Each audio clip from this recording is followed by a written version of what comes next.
네, 안녕하십니까. 방금 소개받은 박창범입니다. 제가 이거 정확하게 어떤 자리인지 잘 모르고 와서 이제 제 나름대로 준비를 했습니다.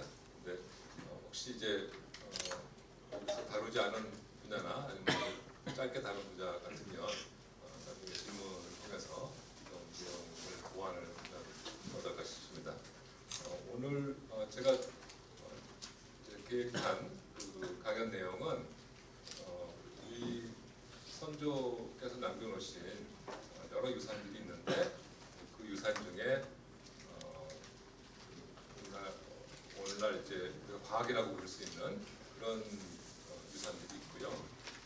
그것을 현대에 다시 되살려서 현대에 우리가 문화를 만들어 나가는데 어떤 도움이 될 수 있게 이렇게 할 수 있다 하는 걸 이렇게 말씀을 드렸습니다. 그것을 제가 의식을 가지고 한 이유는 우리 고대사가 특히 이제 학문 분야에서는 고대사나 또 그러니까 인문학, 사회학, 또 과학 이 전체가 현대에 우리가 문화를 구성해 나가는데 미치는 영향이 굉장히 적죠.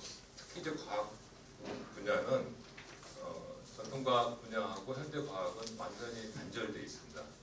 그래서 우리가 이제 박물관이나 또 과학관 같은 데 가면은 전통과학 분야가 있어요. 거기에 있는 내용들은 아이들이 재미없어 하죠. 가서 봐도 거기서 느낄 수 있는 것이 뭐냐면은 과거에 우리 선조가 한 활동이 그냥 기록으로 박제되어 있다는 느낌, 그리고 현재에 발달된 그 현대과학에 비해서 굉장히 열등하다는 느낌, 그것밖에 주지는 않거든요. 그런데 그래서 이제 현재 우리가 하고 있는 과학은 불과 이제 100년도 안 된, 한 50년, 60년 정도 된 그런 과학을 지금 우리가 하고 있고요.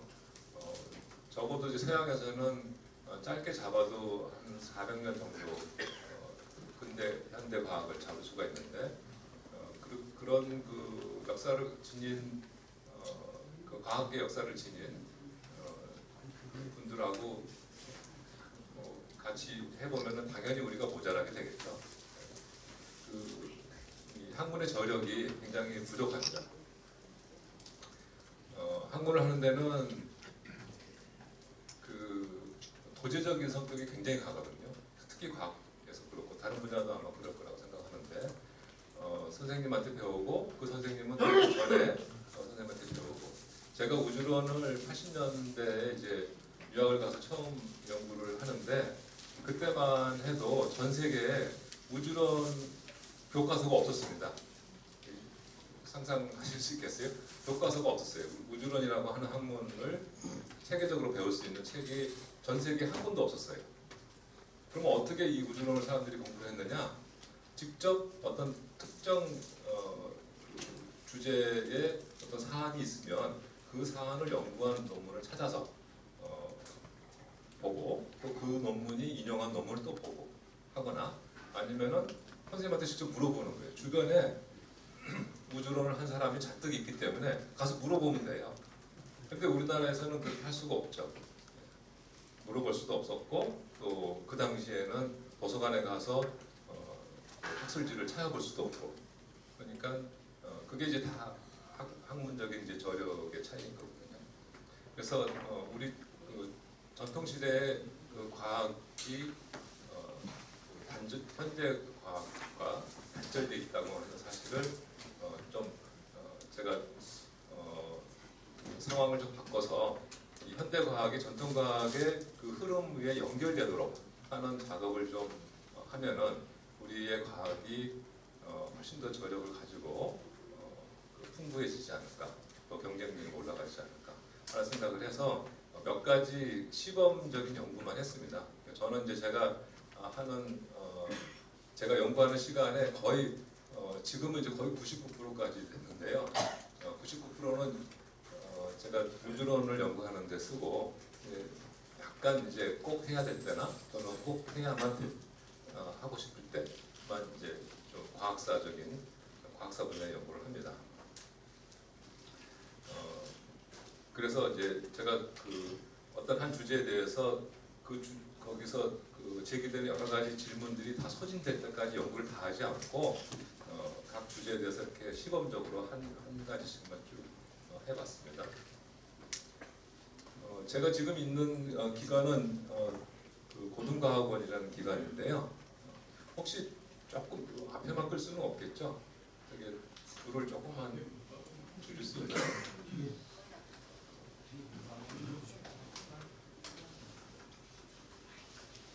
하는 건데.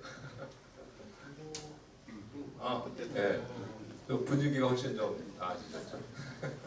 네, 좋습니다. 여기, 왼쪽이 제가 있는 건물이고요. 고등과학원은 그 미국 뉴저지주의 프린스턴이라는 마을이 있는데 거기에 고등연구소라는 그런 연구기관이 있습니다. 고등연구소라고 하면은 이제 잘은 그 기관 이름은 잘 모르는데 그래도 아인슈타인은 대부분 잘 아시죠?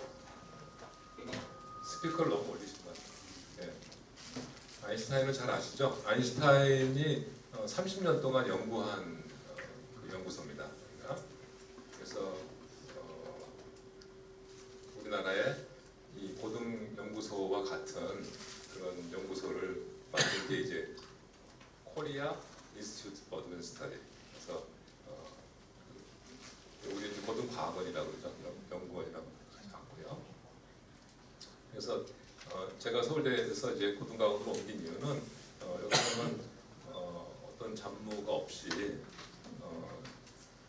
거기 있는 사람들이 오로지 자기가 하고 싶은 연구만 할 수 있는 그런 특별한 기관입니다.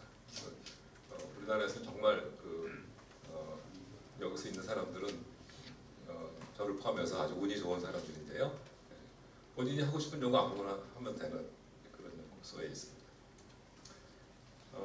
아까 말씀드린 것처럼 저는 이제 우주론 연구를 하고 있고요. 우주론이라고 하는 것은 우리가 살고 있는 이 우주가 어떻게 해서 생겨났는지 또 지금까지 어떻게 변화해와가지고 이런 보시는 것과 같은 이런 모습이 됐는지 이런 그 과학적인 접근을 통해서 우주의 신비를 밝히는 그런 연구 주제이죠. 근데 제가 이런 일을 하다가 이제 역사와 관련된 일을 좀 하게 됐는데 제가 이제 책에서도 이제 앞에 썼지만 그 1900 그때가 1987년쯤 된 것 같네요. 여기 이제 저분이 지금 돌아가셨는데 나데일 박사님입니다. 저보다 2년 선배고 역시 우주론을 하는 분이세요. 근데 유펜에 이제 유학을 하고 있었고 저는 이제 프린스에서 유학을 하고 있었는데 저를 자주 찾아와서 역사 얘기를 많이 했습니다. 삼국시대 역사 얘기, 특히 이제 백제 얘기를 많이 하시면서 그 우주론 얘기를 좀 하다가 이제 밤새도록 역사 얘기만 하고 그러다가 이제 저희 학교 교정인데 이제 그 도서관 앞이에요. 그 앞에 손가락 물고 가는 애가 제 큰 애입니다. 근데 귀국을 해서 93년에 저한테 역사 연구를 하자고 제안을 했고 제가 우연찮게 그 전에 이제 하도 설득이 돼서 연구를 이제 같이 시작하게 됐던 거죠. 제가 이제 연구한 순서대로 이걸 말씀드리지 않고 나름대로 이렇게 좀 주제를 흐름을 맞게 이렇게 정리를 해서 말씀을 드리겠습니다.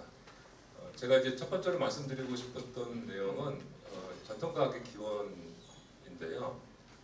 이 얘기가 왜 중요하냐면은 우리가 현대과학, 우리나라에서 현재 많은 과학자들이 여러 분야에서 연구를 하고 계신데 이 현대과학의 기원을 잡자면은 일부는 이제 구한말에 시작된 교육으로 이제 기원을 잡지만 대부분은 일제시대 때 일본을 통해서 들어온 서양 과학을 현대 과학의 기원으로 잡고 있습니다. 한국의 현대 과학의 기원을.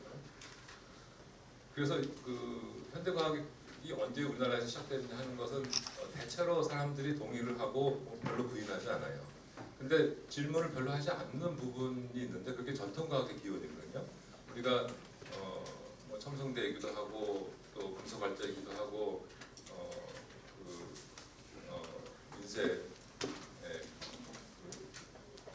거북선 얘기도 하고 이제 우리 전통과학의 우수성을 많이 얘기를 하는데 그 전통과학이 우리나라에서 그럼 언제 시작됐느냐 하는 얘기는 잘 언급된 그런 주제가 아니죠. 그런데 과학사 하는 분들한테 물어보면은 전통과학의 기원은 한나라 때 우리나라 북부 지방을 점령을 했던 한사군 때다. 이게 정설입니다. 한사군 때 우리나라를 식민화한 그때 중국의 과학이 우리나라에 들어와서 그게 우리나라의 전통과학의 기원이다. 이렇게 알려져 있습니다. 그래서 그러면 이제 그걸 실제로 확인을 하고 연구를 해봤느냐 하면은 그러지도 않았어요. 그러니까 이제 일부 그 유물들이 남랑 시대 유물이나 이런 것들이 있죠. 그런데 그래서 이제 이걸 좀 확인을 해보자 하는 거였고요. 그래서 이 전통과학 기원은 이제 아무래도 서기 전 얘기 때문에 아마 여러분 그래서 이제 이 시기는 이제 단군조선 시대인데 전통과학의 기원을 밝히기 위해서 이 연구를 했던 건 아니고 이제 원래는 나델 박사님이 삼국시대 초기에 그 나라를 기술한 역사가 있는데 그것이 맞는지 틀리는지를 검증을 해보자 그랬는데 저는 이제 삼국시대가 역사가 분명하니까 제가 그때 생각하기로는 단군조선 시대를 나는 연구하고 싶다 그래가지고 단군조선 시대의 기록을 나름대로 찾아보고 그래서 단기고사나 한단복의 단군 세기편에 있는 기록들을 이제 봤었습니다.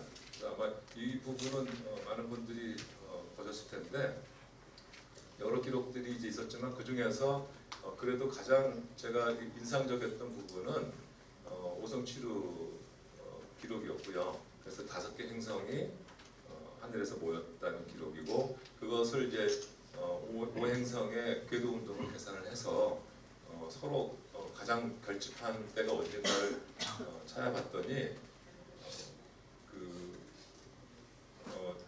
기록을 이제 단군조선 1년을 언제로 잡느냐가 불분명하죠. 그래서 1, 2년 사이로 정확하게 우리가 알 수가 없지만 굉장히 드물게 일어나는 현상을 가지고 우리가 사실 여부를 맞춰보면은 그래도 기록의 진위를 알 수 있겠다고 생각을 했는데 이 결집 현상은 짧게는 20년 정도에 한 번씩 일어나지만 그 5의 행성, 5개 행성이 궤도 운동을 하다 보면은 우연히 아주 좁은 각도 내에 모이는 경우가 있는데 그것이 이제 하필이면 우리가 알고 있는 이제 단군조선 1년으로부터 쭉 계산을 했을 때 한 1년 이내에 실제 그런 현상이 일어났다는 겁니다.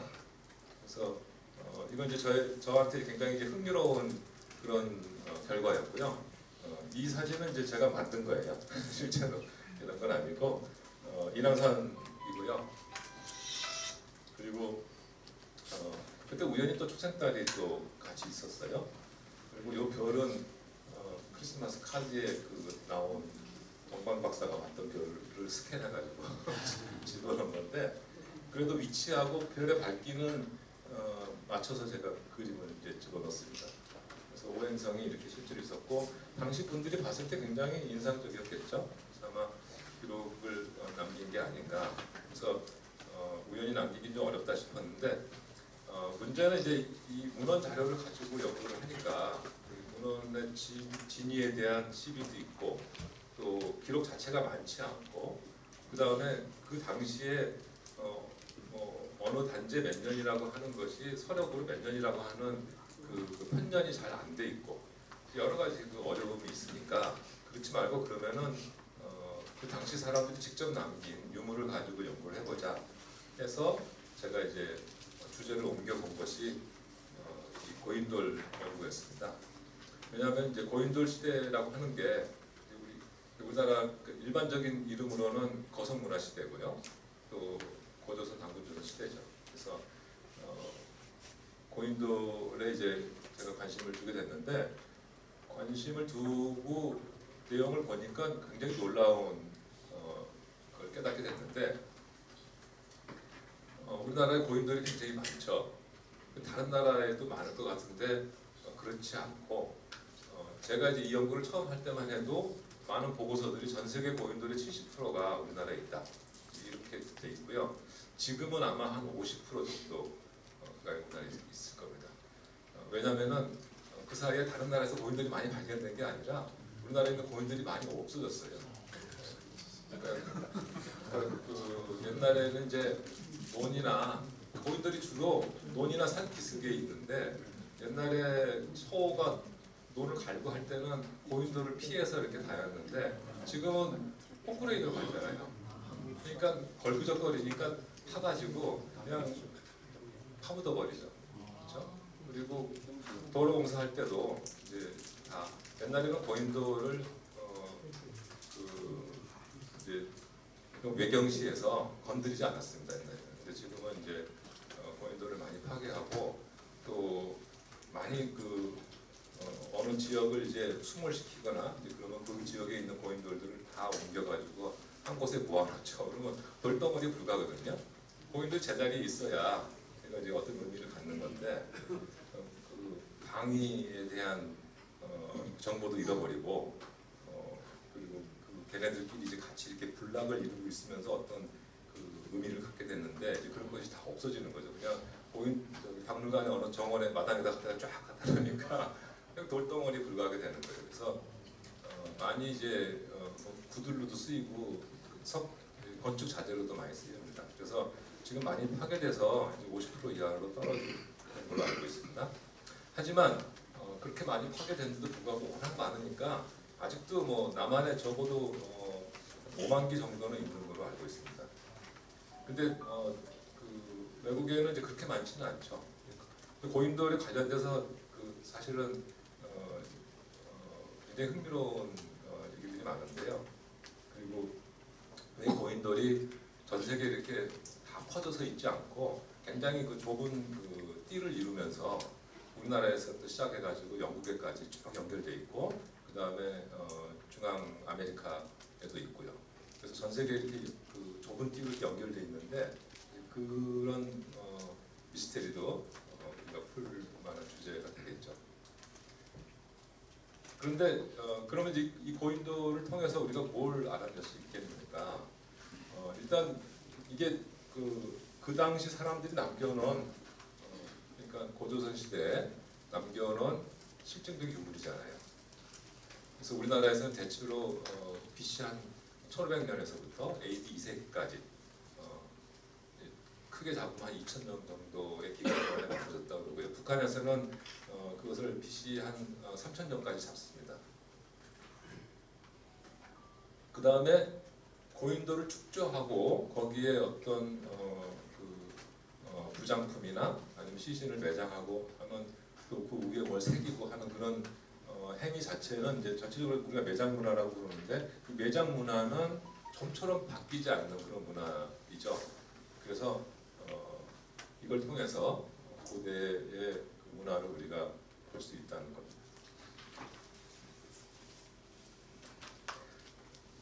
그래서 북한에서 이제 보고하기를 고인돌의 별자리가 새겨져 있다. 그리고 외국에서도 이제 그런 보고들이 있고, 그래서 남한에 있는 고인돌에 혹시 별자리가 있는지 조사를 했습니다. 그래서 이제 많은 고인돌을 조사를 했는데 지역마다 굉장히 편차가 나지만 여기 이제 보시면은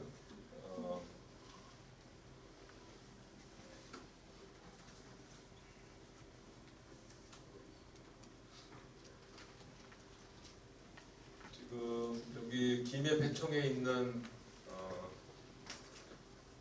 이게 화면에는 안 나오고 여기 스크린에 나오는데, 네. 여기 지금 네.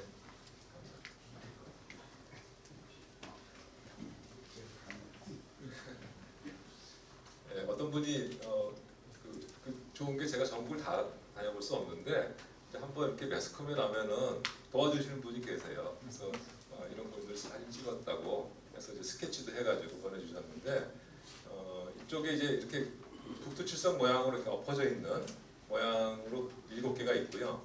그다음 그 앞에 이렇게 5개 별이 이렇게 있어요. 그래서 바위를 그냥 찍으면 잘 안 보이는데 이런 건 이제 요건 제가 찍은 거라 이렇게 분필로 이렇게 표시를 해서 잘 보이죠. 근데 여기는 이분이 그냥 찍었어요. 그래서 하나, 둘, 셋, 넷, 5 그게 요 부분이고요. 그다음에 여기 또 이제 이렇게 엎어져 있는 그림이 있습니다. 그래서 바위를 갈아가지고 이렇게 그 구멍 모양으로 이렇게 만들어 놓은 건데 그 동안에는 이제 성혈이라고 이제 불렀죠. 근데 이게 북두칠성처럼 보이죠. 근데 실제로 고구려 고분의 천정에 이제 그 별자리가 그려져 있는 고인돌이 많이 있는데 이거 보시면 여기 이거는 이제 분명히 북두칠성입니다. 여기 해와 달이 있고요. 여기 해가 있고 여기 달이 있고요. 여기 북두칠성이 이렇게 그려져 있고 여기 5개 별이 이렇게 있어요. 네?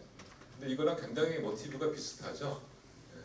그러니까 이거하고 이거는 이제 대체로 한 1000년 정도 차이가 나는데 이 시대에 고인돌 덮개돌에다가 그 별자리를 새겼던 사람들의 후손이 고구려 고분벽화 천정에 북두칠성과 이 모성을 그린 거예요. 그렇죠? 그래서 문화적 전승을 이렇게 볼 수가 있죠. 이건 좀 다른 건데 이거는 하만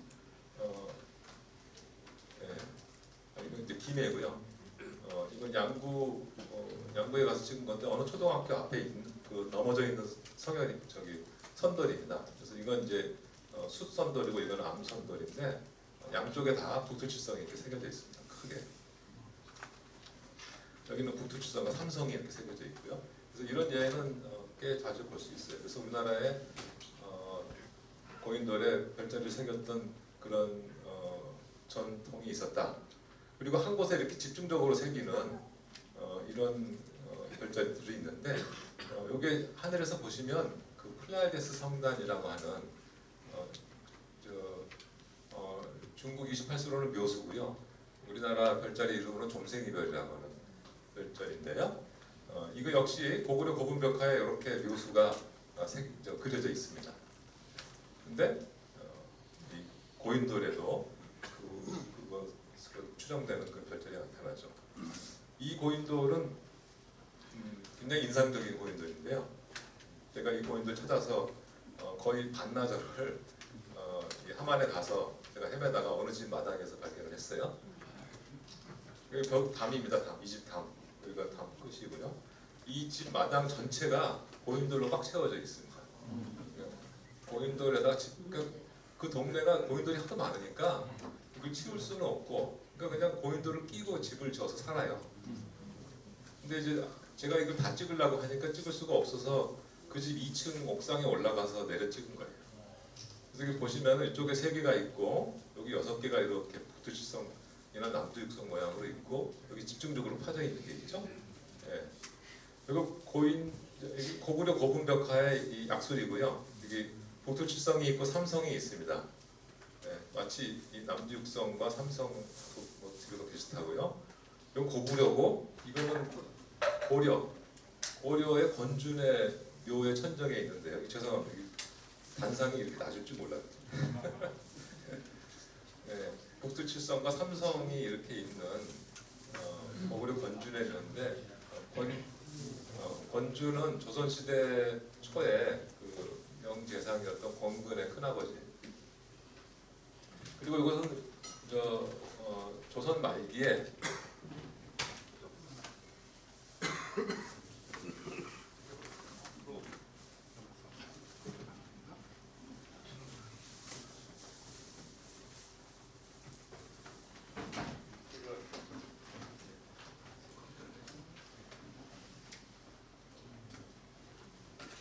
이쪽에서 더 안 보이실 것 같은데 일 없을 수가 없네요. 잠시만요, 박사님. 화면 좀 올려볼까요? 아니 뭐 화면 올릴 수 있어요. 화면 올릴 수 있어요. 올라간다.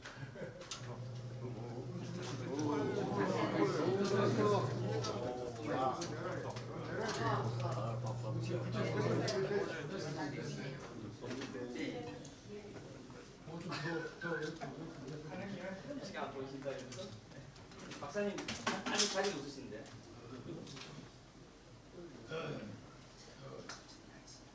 아 교수님 인기가 좋으신데. 아니 밑에다가는 뭘 넣지 말아야겠네. 네. 요건 저 연적입니다. 연적. 연적에 여기 남부 육성과 삼성이 이렇게 있어요. 그러면 이거는 고립들 시대고요. 요거는 고구려 시대고 고려 시대고 조선 시대. 그러면은 거의 3,000년 동안 이 모티브가 쭉 전승돼서 내려오는 걸 볼 수가 있죠. 그래서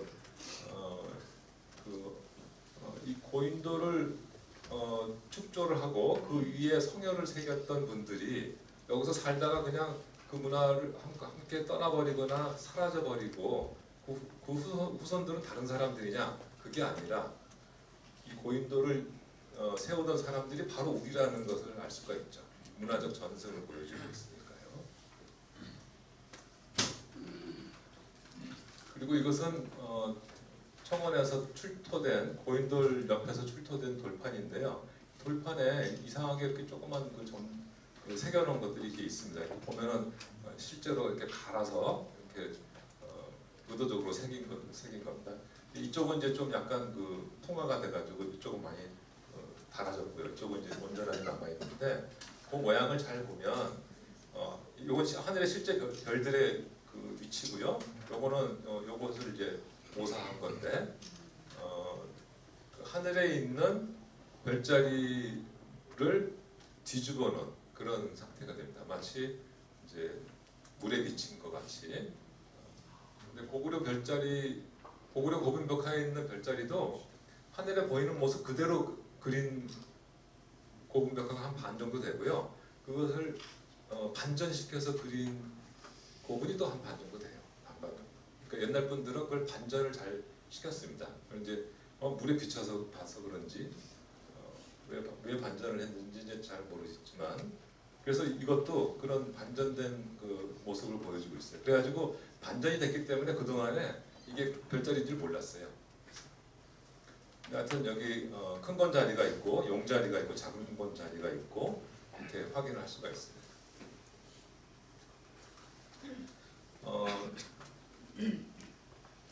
그래서 여기서 이제 여러 가지 저희가 이제 알아낸 건 있는데, 첫 번째로는 별자리가 진짜 새겨져 있더라. 제가 이제 과학을 좀 넓게 정의를 하면은 인간이 자연을 관찰을 하고 그 관찰된 지식을 인간의 활동에 활용한다면 그걸 저는 과학이라고 부를 수 있습니다. 그 목적이 점을 치거나 아니면 어떤 상징을 부여하기 위해서 하거나 어떤 목적으로 쓰든 간에 자연에서 얻은 지식을 인간 활동에 쓰면은 넓게 보면 과학이다. 이렇게 얘기를 하면은 우리나라 과학의 출발은 적어도 청동기 시대에 고인돌 시대로 우리가 잡을 수 있다. 이렇게 생각을 할 수 있고요. 여러 가지 특징이 있습니다만 제가 이제 간단히 넘어가겠습니다. 그래서 한국 천문과학의 시점, 그리고 천문과학뿐만 아니라 전체적으로 과학의 시점을 적어도 삼국시대 초기, 그러니까 한사군을 통해서 들어온 그 중국 천문학이 한국 과학의 시원이 아니라 그 전 시대에 청동기 시대에 이미 한국의 과학이 시작이 됐다는 거고요. 그 전 시대에 시작이 됐기 때문에 이것이 독자적인 기원일 수도 있고 아니면은 이 시대의 교류에 의해서 시작됐을 수도 있겠죠. 하여튼 적어도 삼국 시대에 한사군을 통해서 들어온 중천문학은 아니라는 거죠. 그리고 이제 앞으로 남겨진 과제는 이 고인돌이 우리나라 고대사의 정말 저는 핵심이라고 생각합니다. 그래서 우리 고대사를 밝히는 그 징검다리가 이 고인돌이 아닌가. 우리나라 고대 유물 중에 가장 풍부하게 남아있는 유물이 고인돌이거든요. 그래서 가서 보시면 이게 이제 고창의 그 유명한 것이죠. 그래서 제가 89년에 이제 처음 갔을 때 이제 여기를 보고 정말 감동을 받았습니다. 저는 이제 이렇게 벌목을 해놓은지는 모르고 그 옆에부터 탑사를 해 나가고 있었는데 이 막 숲속에서 고인들 찾아가지고 하다가 갑자기 여기를 딱 왔는데 나무를 다 베는 거예요. 그래가지고 갑자기 이제 이 수많은 고인들을 보고 정말 감탄을 했었습니다. 그래서 이게 정렬이 이렇게 다 돼 있고요. 이 지역은 이제 성혈 있는 고인들이 몇 개 없지만 경남 지방에는 굉장히 많이 있습니다. 저희가 숲속이었어요. 원래 이렇게 다 숲이었죠, 여기가. 근데 여기를 이제 시범적으로 여기를 나무를 댄 거예요. 예. 실은 요 숲속에도 지금 굉장히 많이 있습니다, 고인들이. 네, 그래서 고인돌에 대한 말씀을 가까이 드리겠습니다. 그래서 고인돌을 통해서 여러 가지 이제 그 시대의 역사를 우리가 헤아려 볼 수 있지만 이제 그 중에 하나는 우리나라 전통가옥의 기원을 알아볼 수 있다는 거고요. 두 번째로는 삼국시대의 역사와 화합에 대해서 말씀드리겠습니다. 첫 번째로 이제 고인돌 고분 벽화에 있는 별자리 아까 이제 조금씩 제가 보여드렸었는데 별그림이 그려진 고인돌 고분은 25기가 있고요. 그 중에 이제 6기 정도는 연구를 하기에 좀 많이 이제 훼손이 됐거나 아니면은 목적이 별자리를 그리지 않고 그냥 이렇게 장식으로 그렸거나 하는 게 있습니다. 그래서 실제로는 19기 정도가 연구를 하기에 아주 흥미로운 연구를 하기에 적합한 그런 고분벽화인데요. 이거는 이제 덕흥리 고분입니다. 이 덕흥리 고분은 세워진 때를 정확하게 알고 있는 그런 고분입니다. AD 408년에 세워졌다고 거기 쓰여 있습니다. 그런데 그 앞칸의 이 서쪽 벽을 보면은 여기 이제 달이 이렇게 있고요. 여기 이렇게 그 7개의 그 C자 모양의 그런 별자리가 있죠. 요거는 북쪽 왕단 자리라고 하는 그런 별자리입니다. 그리고 여기 이제 요렇게 약간 W자 비슷하게 이렇게 있죠. 요거는 이제 아마도 그 부테스라고 하는 목동자리로 생각이 되는데요. 아무튼 이렇게 각 4벽마다 별자리를 새겨놨습니다. 또 이 견우직녀하고 이렇게 은하수가 이렇게 가로지르고 있죠. 전 앞칸의 남쪽 별자리인데 이 은하수 모티브도 우리나라 고인돌에 많이 있어요. 그래서 고인돌을 보시면 이제 어느 이렇게 쭉 이 구멍을 막 뚫어놓은 게 있어요. 여기 보시면 이제 이렇게 쭉 이렇게 한쪽을 따라서 이것도 한쪽을 따라서 이렇게 쭉 이렇게 새겨놨거든요. 이런 것들이 은하수를 표현한 게 아닌가. 덕화리 1호분 또 덕화리 여기 이제 뭐 이것도 4벽마다 쭉 있는데 이렇게 엄청나게 큰 이거 굉장히 큰 북두칠성입니다. 북쪽에 있는 거고요. 덕화리 2호분에는 사방을 뺑 둘러서 28수 중국의 28수 그림이 그려져 있습니다. 여기 이렇게 요 칸에 쭉 그려져 있어요. 여러분 혹시 아실지 모르겠는데 오리온 자리가 여기 지금 그려져 있습니다. 오리온 자리. 여기 황수 자리고요. 하여튼 이렇게 쭉 그려져 있고 그 위에 크게 북두칠성이 이렇게 그려져 있어요. 그래서 19기의 고구려 고분 벽화의 그 별자리들을 쭉 보면은 거기에 나타나는 고구려의 그 별자리들을 다 모아본 겁니다. 이 정도가 이제 고구려 시대에 지식이 있었고요. 이제 이미 그때는 중국 천문학이 들어왔어요. 그래서 중국의 28수를 우리가 사용하고 있었는데 그 중에 그 28수가 아닌 다른 별자리 경우에는 중국의 별자리랑 모양이 다른 게 있습니다. 별을 연결한 방법이 다르죠. 그러니까 고인돌 시대는 물론 달랐고요. 그래서 생각하기에 고구려 시대만 해도 그 이전에 우리가 그 스스로 이렇게 그렸던 별자리가 있고 또 중국에서 들어온 또 별자리가 있어서 그것이 혼재돼서 사용된 그런 기간이라고 생각이 듭니다. 예를 들어서 지금 이 별자리 같으면은 그 중국에 없는 별자리.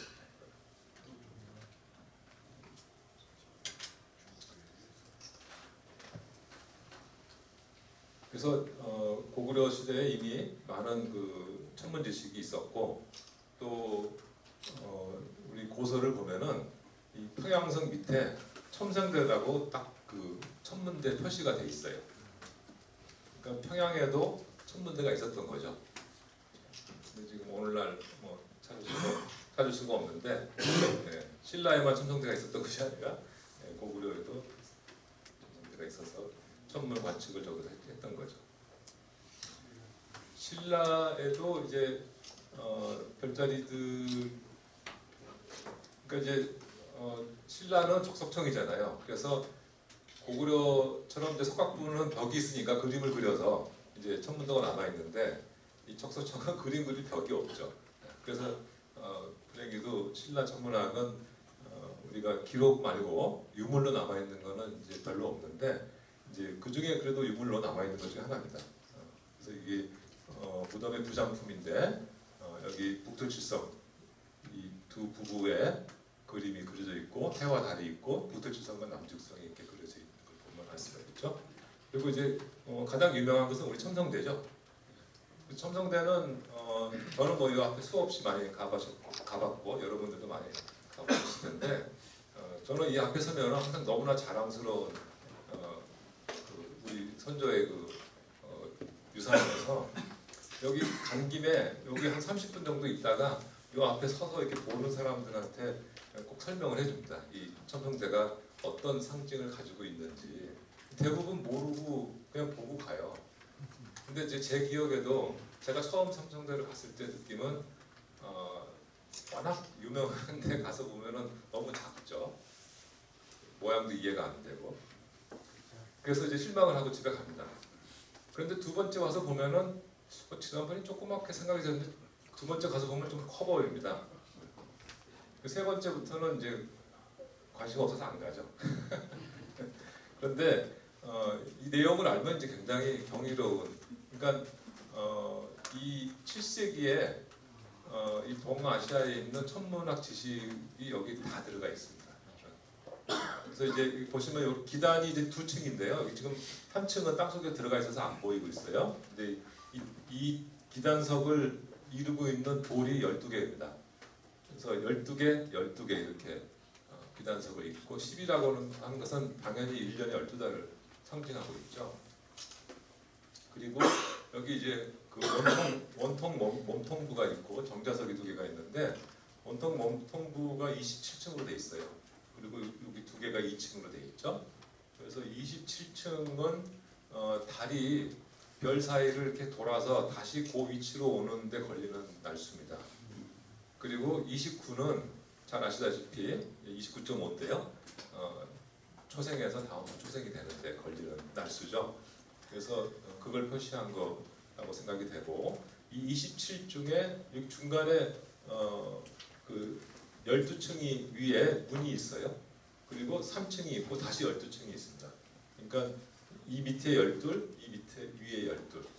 그래서 12달과 24절기를 표현하고 있죠.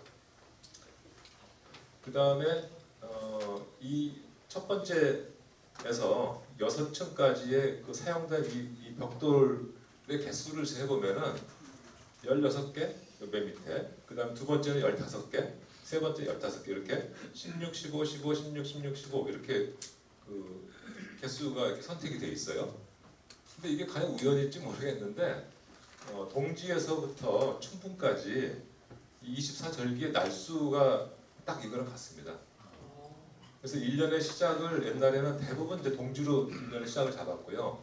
중간에 잠깐 춘분으로 1년의 시작을 잠깐 잡은 적이 있고 이제 대부분 동지로 잡았었는데 이상하게 이 돌수를 몇 가지 맞췄습니다. 근데 그 다음부터는 이제 이게 좁아져가지고 맞추기가 좀 어렵겠죠.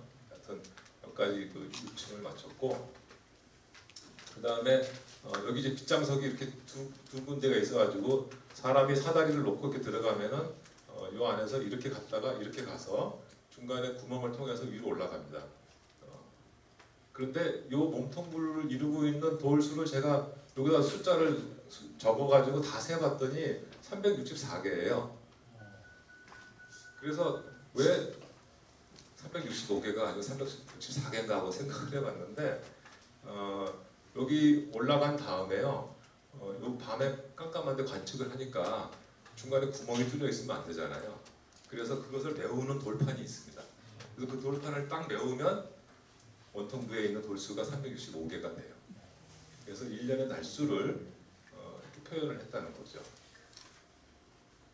그리고 이 정자석이 작고요. 요 밑에 요 몸통부는 큽니다. 그래서 옆에서 볼 때는 이해가 안 되지만 위에서 딱 올라가서 보면은 자기를 둘러싸고 있는 지역은 조그만 네모고요.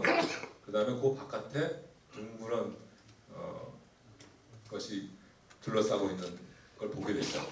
그래서 그 당시에 우주 구조론이 땅은 네모났고 하늘은 둥글다 하는 천원지방으로 그 우주를 이해했었는데 그 우주론이 여기 들어가 있습니다.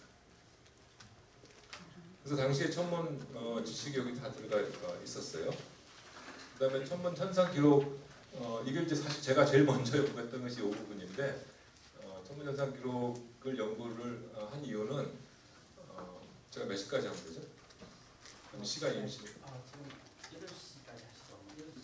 8시까지 하시죠. 8시까지. 네. 시간 제한 없어요. 가급적 8시까지 하겠습니다.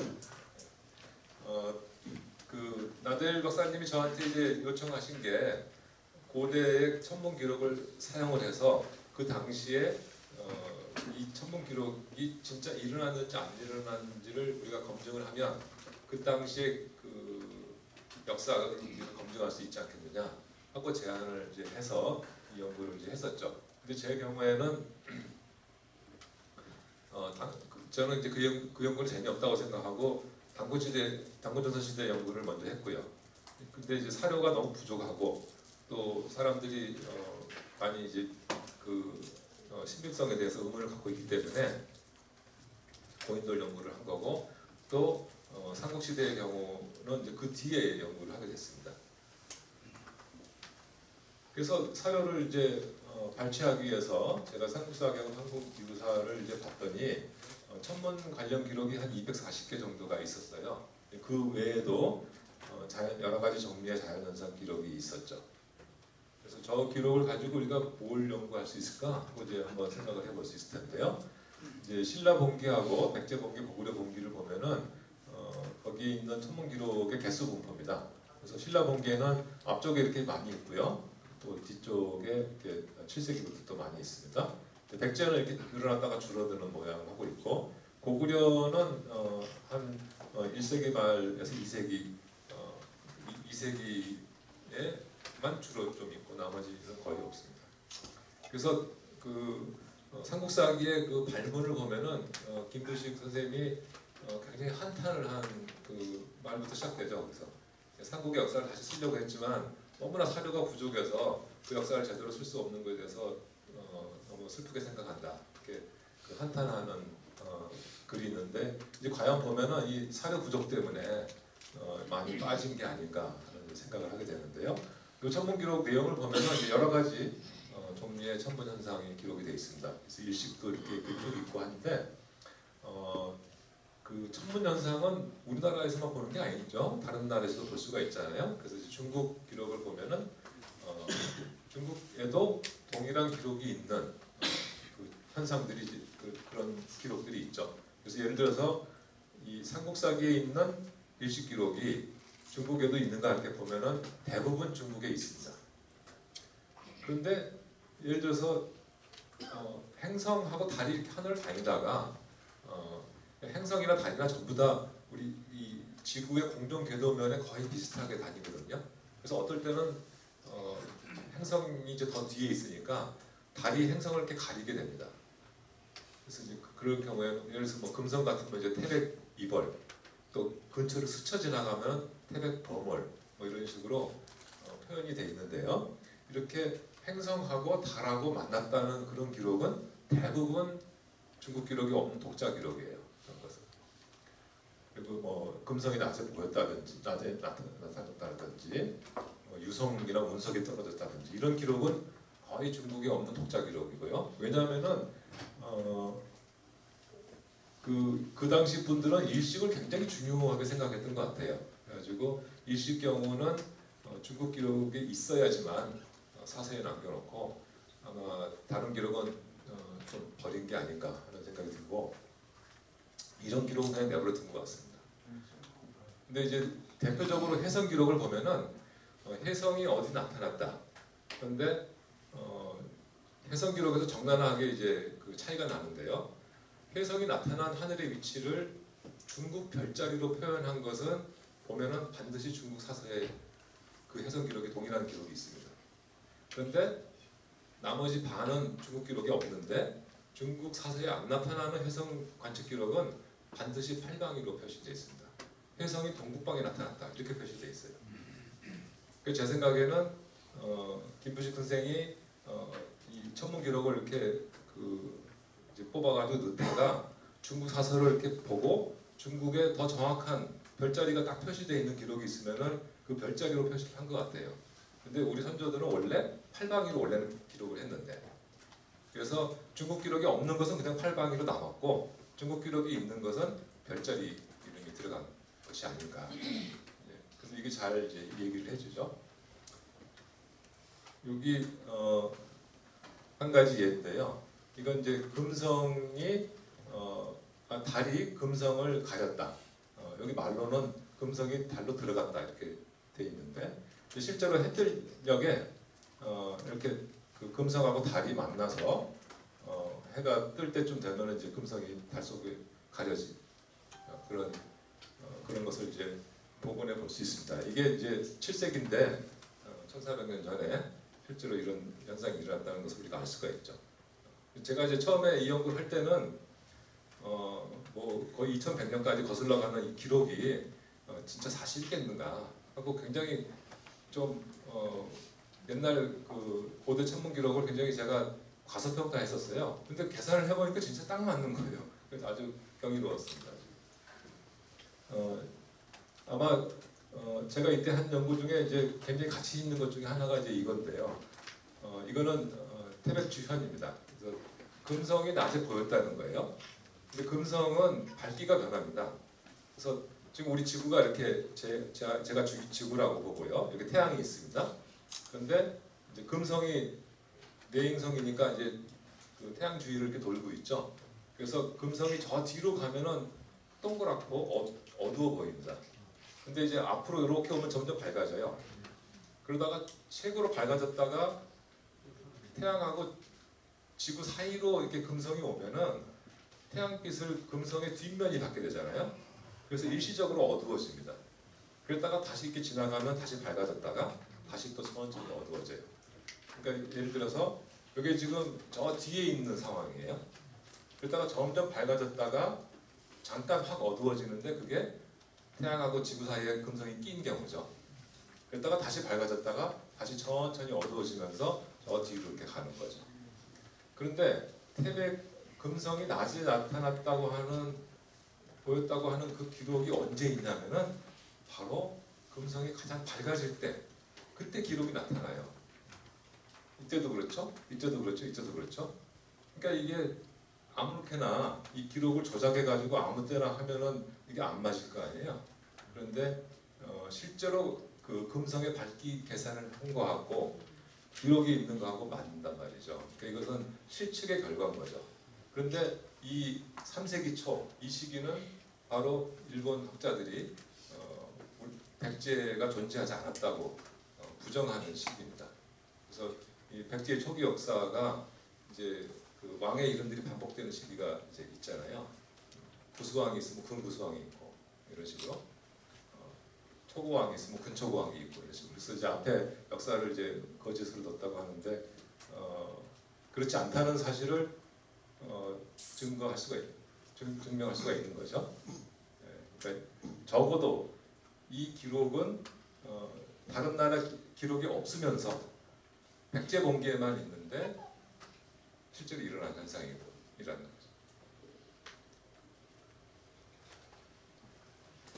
이건 그 다음 기록인데 이제 금성이 저 뒤에 태양 저 뒤에 있는 거고요.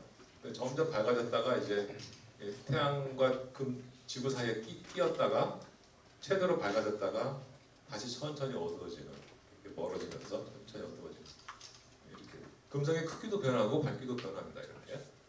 그래서 우리가 이 고대 기록의 진위험을 천체학적인 계산을 통해서 우리가 밝힐 수가 있다. 그래서 여기서 이제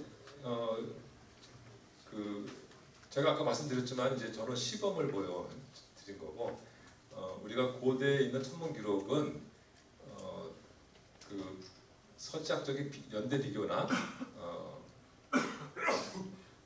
또는 어느 시점에서 또 쭉 거슬러 가거나 이런 방법이 아니라 그 기록 하나만으로 우리가 절대적으로 밝힐 수가 있는 그런 특별한 장점이 있기 때문에 어떤 역사를 구성하는데 굉장히 도움이 된다.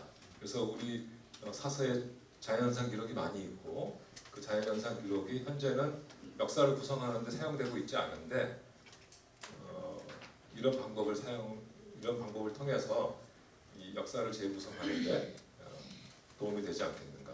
예를 들어서 역사적 사건의 절대 연대를 규명한다든지, 고대 왕조의 단역을 발견한다든지, 그러니까 어느 특정 위치에서만 그 천문 현상을 볼 수 있는 기록이 있기 때문에, 그 다음에 이제 전체적으로 그런 기록이 수록되어 있는 그 사서의 신뢰성을 검증한다든지 이런 데 쓸 수 있다는 것. 좀 더 현대로 와서 조선시대 천문학을 한번 보겠습니다. 바로 이 주변에 있는 것들인데요. 저기 창경궁에 가면은 관천대가 있죠. 앞에 보물이라고 딱 써 있습니다. 창경궁에 있는 거고요.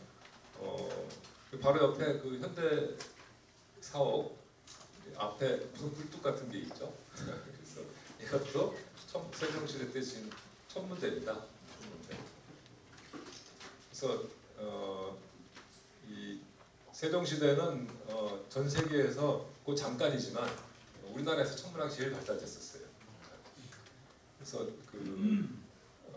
메소포타미아에서 일어난 천문학, 또 수학이 그리스 로마로 가고, 그것이 다시 또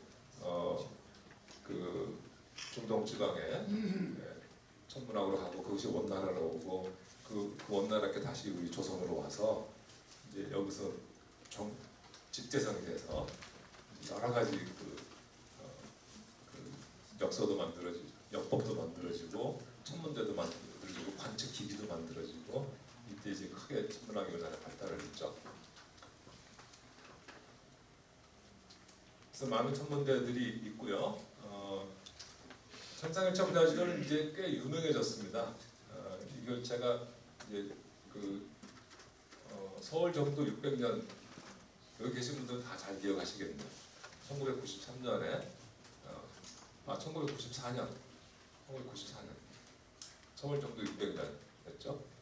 근데 1995년은 천상열차 분야 지도를 새긴 600주년이었어요. 그러니까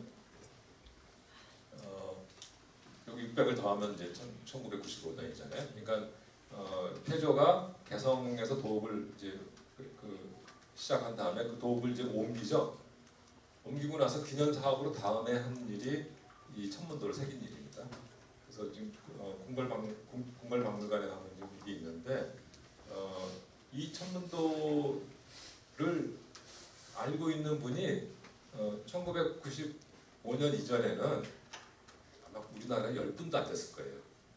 지금은 만원권 뒤에 있어가지고 만원권 뒤에 있어도 모르시는 분이 있겠지만 전 국민이 다 알게 됐고, 일기예보에도 막 천상열차 분야지도가 이렇게 앞에 시그널 두식으로 막 나오고 많이들 알고 계신데, 이 당시만 해도 10분도 모르고 계셔서 제가 그때 600주년 기념 그 학술대회를 열었습니다. 그리고 언론 홍보도 많이 하고, 그러다 보니까 어느 날 이제 이렇게 유명한 유물이 됐어요. 근데 이 천상열차 분야지도가 단순히 꽤 오래된 물건이라는 것만 가지고는 우리가 우리 과학의 자랑스러움을 다 얘기할 수는 없겠죠. 이 천문도에는 어떤 말이 써 있냐면은 원래는 그 고구려의 석각 천문도였는데 전쟁 때 강에 빠져서 잃어버렸다 이렇게 써 있습니다. 그리고 태조가 즉위하고 나서 어떤 분이 그 인본을 바쳐서 태조가 이를 귀하게 여겨서 천문학자들한테 이걸 돌에 새기라 이렇게 명을 했는데 천문학자들이 돌을 새기려고 이렇게 보니까 그 천문도의 내용이 실제 하늘하고 모양이 다르더라. 그래서 이제 임금님한테 천문도는 그 왕의 상징이기 때문에 함부로 손을 댈 수가 없죠. 그래서 임금님한테 이제 여차여차 하니까 이 내용을 좀 고치게 허락을 해주십시오. 그래서 허락을 해서 천문도를 수정해서 새겼다 이렇게 써 있어요. 그러면은 여러 가지 메시지가 이 안에 있는데 첫째는 원본이 고구려 천문도라고 하는 거죠. 둘째로는 이 당시에 천문도를 수정했다는 내용이 들어가 있죠. 과학사학회에서 이 둘 다 부정을 합니다. 이 고구려 천문도일 수가 없다. 그래서 중국 천문도 가져온 거다. 둘째로는 고구려 조선 초에 이거 수정했다고 돼 있는데 이제 막 나라를 세워가지고 정신 없는데 언제 천문 별자리를 다 관측해서 이것을 수정했겠느냐? 거짓말이다. 이거 금성훈인데 안 믿어요. 돌에 새겨져 있는데. 근데 안 믿는 이유가 있느냐? 아무 이유도 없습니다. 그냥 방금 말씀드린 그런 어떤 아우기우는 거죠. 그냥 그럴 리가 없다. 그런 겁니다. 그냥 실제로 확인을 얼마든지 해볼 수 있는 내용이거든요. 일단 중국 천문도에는 중국에 있는 전천 천문도 이렇게 많은 별자리가 새겨져 있는 천문도들 중에서 이렇게 정확한 천문도가 없습니다. 그러니까 만약 우리가 중국 천문도를 베꼈으면 보통 베끼면 베낀 천문도가 더 안 좋아지겠죠.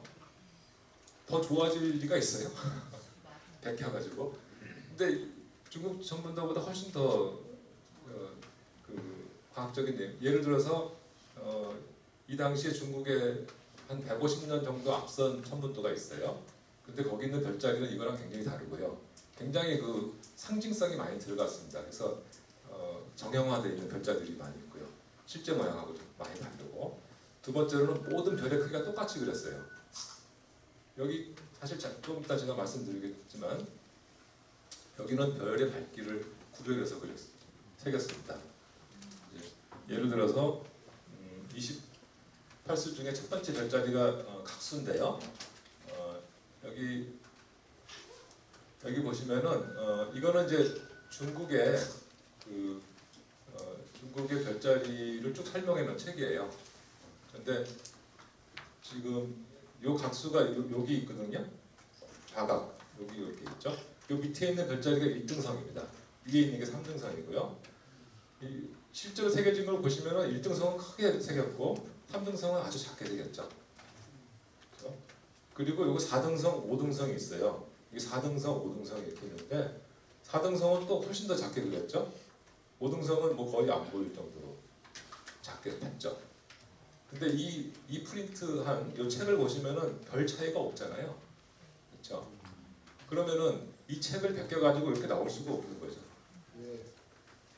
이 실제 별 밝기에 대한 지식이 있어야지만 이렇게 새기는 거지. 이걸 가지고 이렇게 새길 수는 없는 겁니다. 그러니까 이게 원본이라는 걸 알 수가 있죠. 뭐 다른 것도 마찬가지입니다. 신수제 정갈자리예요. 여기 이제 북극지방을 표현한 거고요. 북두칠성이 지금 이렇게 있고요. 이게 당시의 북극성입니다. 오늘날의 북극성은 이겁니다. 그러니까 그 세차운동 때문에 하늘에 있는 별자리들이 26,000년의 주기로 천천히 돌아가요. 그래서 이 별자리가 천문도에서 어디 있는가를 보면은 이게 언제 때 하늘인가를 알 수가 있습니다. 그렇기 때문에 이 북극성이 현재 천문도의 중앙에 있지 않고 이렇게 벗어나 있는 거예요. 그러니까 이 천문도를 만들 당시의 북극성은 얘였던 거죠.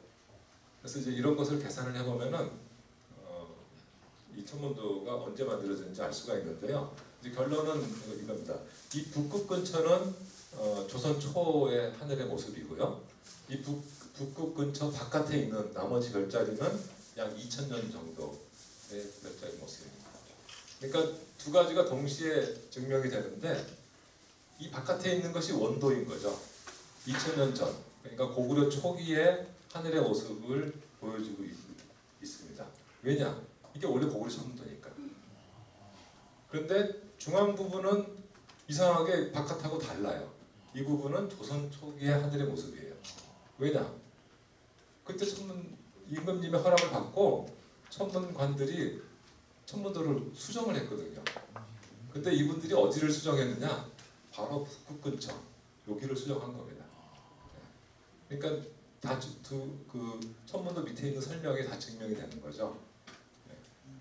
그래서 이 천문도의 가치를 이제 우리가 확인할 수가 있었습니다.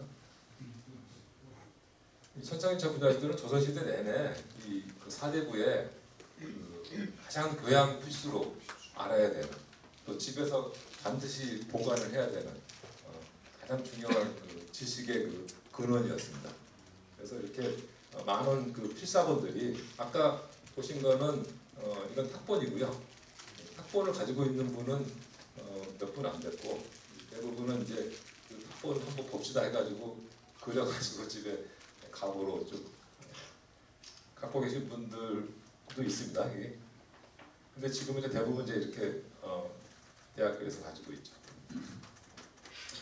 하나 흥미로운 것은 일본의 최초의 천문도를 보면은 이름이 두 개가 있는데요. 그러니까 1670년에 하나가 나왔고 1677년에 나왔습니다. 그런데 이 천문도가 일본에서 두 번째로 만들어진 전천성도고요. 그 전에 7년 전에 만들어진 것이 천상열차지도예요. 이름만 봐도 이상하지 않아요? 이름만 봐도 천상열차 분야지도를 베낀 거라는 걸 알 수가 있죠. 그리고 실제로 이 사천춘의 요 설명을 보면은 천상열차 분야지도를 선조에서 만들었다고 써 있습니다. 그래서 일본 천문학에 영향을 준 걸 우리가 확인할 수가 있죠. 이건 이제 천문학사적인 얘기고요. 제가 얼마 안 남았지만 마지막으로 그 전통과학과 현대과학의 연결. 우리 선조께서 수천 년 동안 자연을 쭉 관찰해가지고 기록을 남겨놨는데 우리 후손이 그걸 전혀 쓰지를 않고 있습니다. 근데 사실 들다 보면은 굉장히 소중한 자원이거든요. 그래서 제가 이제 시범적으로 이 자료에 자료가 굉장히 현대과학을 하는데도 유용하다 이런 이제 연구를 시범적으로 했었습니다. 이거는 오로라인데요. 오로라는 태양에서 흑점 같은 게 떠오르면은 흑점은 자기장이고요. 여기 태양은 이렇게 굉장히 뜨겁기 때문에 입자들이 이렇게 전하를 가진 입자들이 떨어져 있습니다.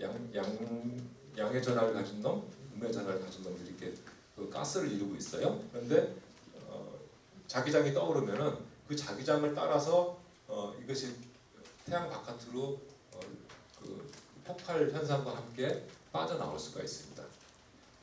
이 흑점은 이제 태양이 대체로 11년에 한 번씩 흑점이 많이 나타났다가 다시 줄어들었다가 이렇게 하는 그 흑점 주기를 가지고 있고요. 그래서 흑점이 많이 떠오를 때 그때 폭발이 많이 일어나고 그 폭발이 일어날 때 우리 지구를 향해서 그 우주선이라고 하는 전하를 띤 입자가 지구를 향해서 막 쏟아져 들어와요.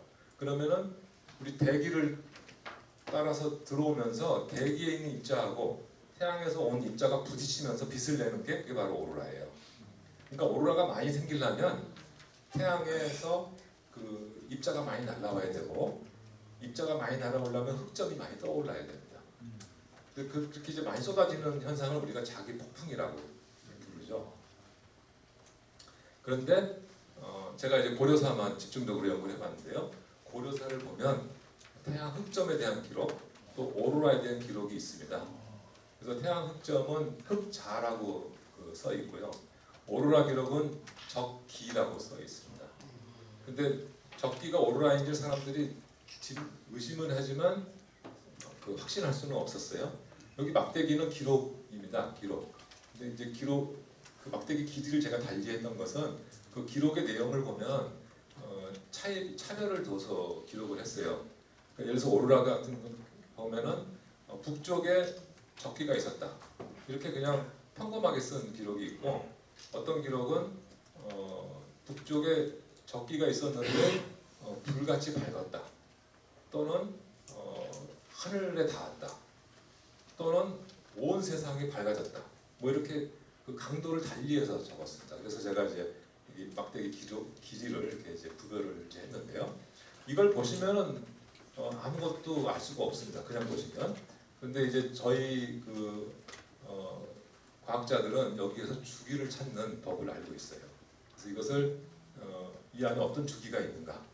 그래서 제가 이제 그거는 그림을 안 가져왔지만 소위 푸리에 트랜스폼이라는 걸 해가지고 그 어떤 주기의 그 파워가 쭉 측정을 해보면은 이 두 개 다 11년 주기가 강하게 있어요. 근데 그 11년 주기는 바로 흑점 주기입니다. 태양이 11년에 한 번씩 흑점을 많이 내놓는 거예요. 그러니까 이게 바로 그 오로라 기록이라는 걸 우리가 증명을 할 수가 있는 거죠. 이것이 뭐 더 많이 할 수가 있는데 그래가지고 이것이 이제 오로라 기록, 즉 태양 활동 기록이잖아요. 그러면은 고려 시대, 조선 시대, 또 그 이전의 시대, 또 우리나라 기록뿐만 아니라 일본의 기록, 중국의 기록 다 합치면은 중국 같은 경우는 서기 8세기까지 가기, BC 8세기, 서기 전 8세기까지 가기 때문에 우리 동아시아에 거의 3,000년 정도 되는 태양 활동 기록이 있어요. 그러면은 지난 3,000년 동안 태양이 어떤 변화를 겪고 왔는가를 이 기록을 가지고 우리가 연구를 할 수가 있습니다. 그래서 태양계 환경, 또 그에 따른 지구의 그 기후 변화의 변화, 양상, 이걸 가지고 우리가 연구를 할 수가 있습니다. 교수님, 예. 죄송한데 아까 그 말 표현이 붉을적자 또는 황자로 표현을 한 황색 같은 표현을 한 건가요? 붉을적자입니다. 적기. 그게 이제 제가 알기로는 고위도 지역에서는 녹색 같은 그런 식의 오로라가 보이고 예. 중위도 지역 쪽에서는 지금 말씀하신 적색의 그 오로라가 보인다는 게 과학 쪽에서 제가 들은 예. 지식이거든요. 예. 그러면 그것은 고려 시대가 우리 중위도 지역이 맞다는 얘기가 되는 거잖아요. 예, 그렇기도 하고요. 예, 왜 고려 시대 그 얘기 제가 빠뜨렸는데 전 세계에서 오로라 기록을 가장 많이 남긴 민족이 우리나라예요. 이상하지 않아요? 어느 날 오로라 기록 우리가 잘 오로라 못 보잖아요. 물론 가로등을 너무 켜서 안 보이는 것도 있고 또 하나는 북극, 그러니까 지구가 자전하는 북극이 있고요. 자기장의 북극이 있습니다. 이 나침판을 놓으면 나침판이 가리키는 북극이 있어요. 예, 자북은 그 지구 자전축하고 조금 벗어나 있어요. 지금은 캐나다 북쪽에 있지만 고려 시대 때는 우리나라 위에 있었다 하는 것. 이게 이제 조금씩 돌아가거든요. 그렇다 하더라도 우리나라는 약간 저위도에 있기 때문에 그 녹색보다는 적색 오로라를 볼 가능성이 좀 더 높죠.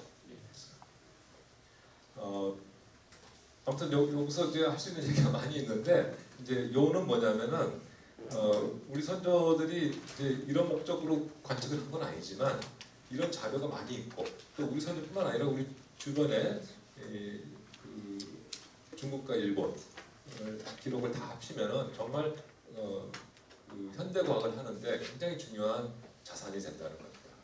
이 한중일 삼국이 전 세계에서 굉장히 독특한 지역인데요. 이 왕조의 그 왕실 천문대를 만들고 그 천문관이 중국 같으면은 2,800년 동안, 우리나라 같으면 2,100년, 일본은 1,400년 동안 꾸준하게 그 공식 기록을 남겼어요. 전 세계 이런 민족이 우리 세 나라밖에 없습니다. 그래서 그 서양에 없는 학문을 우리는 할 수가 있습니다. 그래서 이 고대 천문 기록을 통해서 아까 말씀드린 역사를 검증할 수도 있고 또 이런 현대 과학을 장기간의 그런 데이터를 가지고 연구할 수도 있고 합니다. 서양에 이런 어프로치가 없는 건 당연한 거죠. 거기 기록이 없으니까.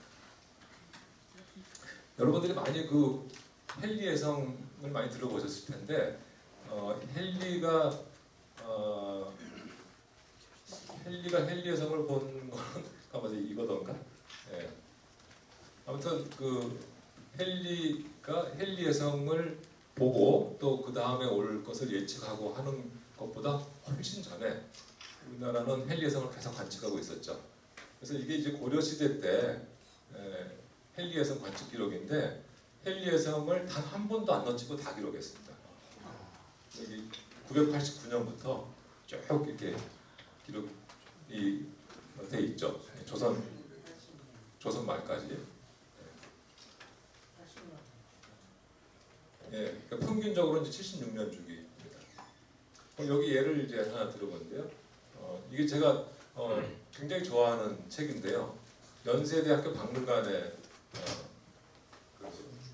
박물관 서유고 전시는 도서관에 전시가 돼 있는데 제가 부탁을 해가지고 그 유리 상자 속에 들어가서 한 장 한 장 다 사진을 찍었습니다. 근데 이게 영조 35년 1759년에 헨리의 성이 나타났을 때 실제로 그 천문관들이 그 헨리의 성을 이제 관측해서 기록한 겁니다. 그 당시에는 하늘에 그 통상적인 변화가 아니에요. 그 이상 현상이 나타나면은 그때부터 쭉 기록을 남긴 다음에 그걸 책으로 묶어서 성변 등록해가지고 딱 그 저장을 보관을 합니다. 그리고 여러 카피를 만들어 가지고 하나는 서원관에 가지고 있고 또 하나는 이제 승정원에 보내고 또 하나는 어디 보내고 이렇게 해서 몇 카피를 보냈어요.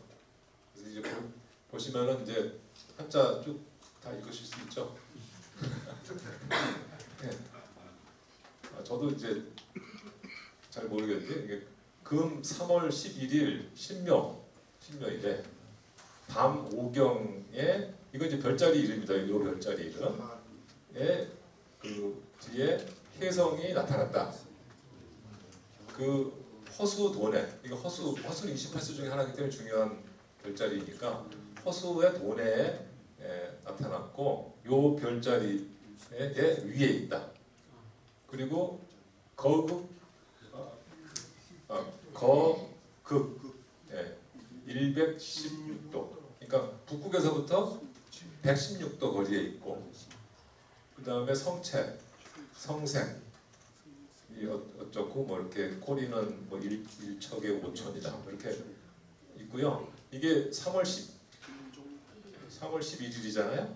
3월 12일, 3월 13일, 3월 13일에 꼬리가 짧아졌어요. 그리고 이제 관측한 사람들 서명을 다 했습니다. 연대 책임을 다 지면 틀리면은.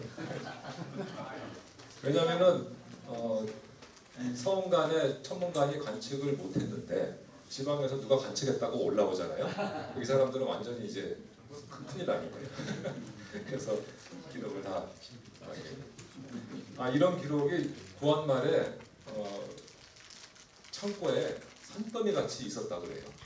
근데 이제 일본의 그 축구관이 와가지고 이제 한국에 있는 모든 걸 다 접수하고 딱 와서 보니까 이 책이 산더미 같이 있는데 관리를 안 해가지고 막 비가 맞고 쥐가 쓸고 해가지고 이제 다 버리게 돼서 이 사람이 3권을 가지고 자기가 갔다. 그래가지고 인천 축구소에 거기 소장이 됩니다. 이 사람이.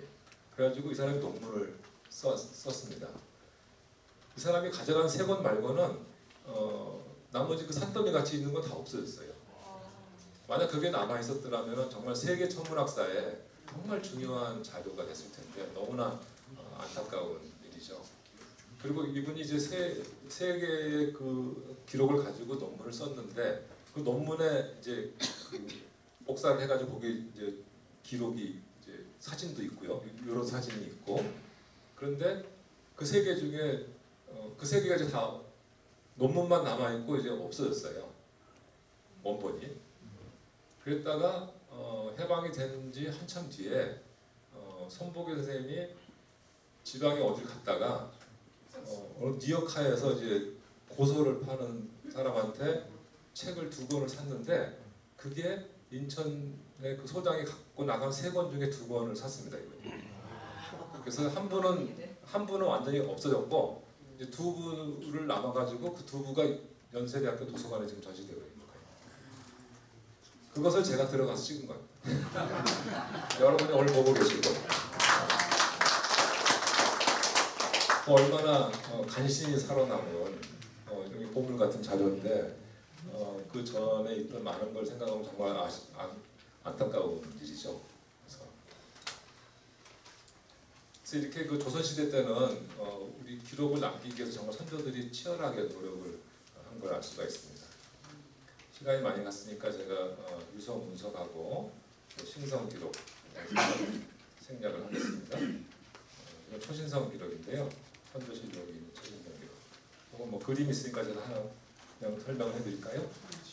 선조 이게 1604년 기록이에요.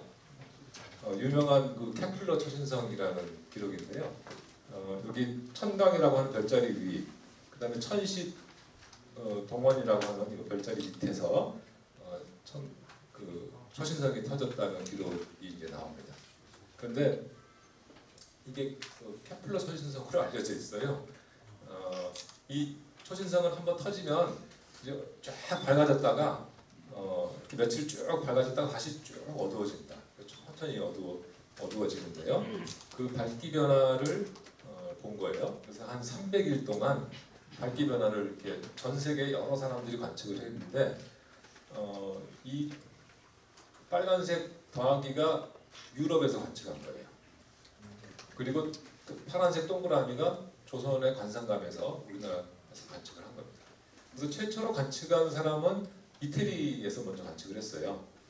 그래서 이 부분을 지금 확대한 건데 이게 이제 관상감의 관측 그 밝기 변화고 유럽에서 관측한 것입니다. 그러니까 저희보다 한 며칠 먼저 관측을 했고요. 이거 날짜수예요. 그리고 그 초신성이 제일 밝았을 때를 기준으로 해가지고 그 전과 후로 이렇게 날짜를 이렇게 나타난 건데 서양 기록은 굉장히 들쭉날쭉한 걸 알 수가 있죠.